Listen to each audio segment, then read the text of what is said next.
A 23-year-old woman remains in hospital in critical condition after suffering life-threatening stab wounds last night. It happened on this walkway behind me at the south end of the York University campus.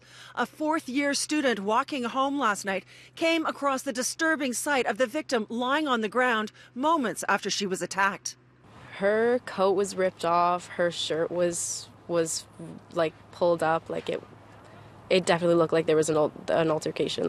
It was just after 10 last night when Krista Marie Waugh saw the victim covered in blood, including an area on her neck. 3 people had arrived before her and were already on the phone with 911 getting instructions. There was blood in lots of different spots. Right. I didn't see like scary amounts of blood, but there was blood on her coat that was beside her. There was blood on the snow beside her. I could hear she was moaning and stuff, so I knew she was conscious. Once we had lights on her and once someone had come on the phone with the 911 and was receiving instruction, I saw that she had like bubbles coming out of her mouth.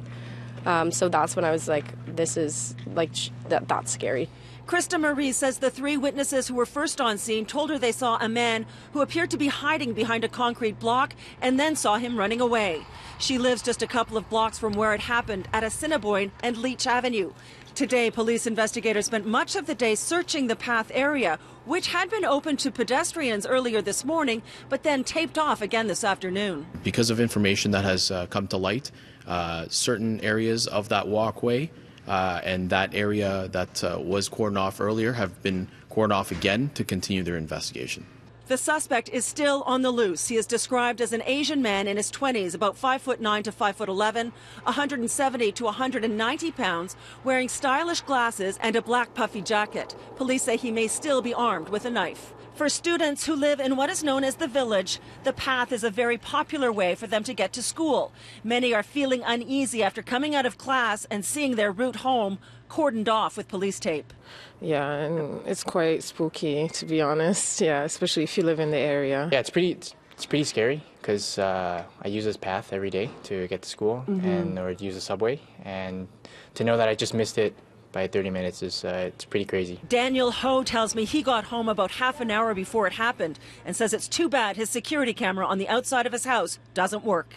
While it's not clear if the victim is a York student, the university did put out a security bulletin to the community this morning, saying in part special attention to the south end of the campus by York Security has been actioned. York Security has increased patrols in the area. Police would not elaborate on what the new information they received this afternoon is, but investigators spent a couple of hours searching the snow in this area using a metal detector. And now the Forensic Identification Services truck has arrived on scene. At last check with police, the victim's condition had not changed.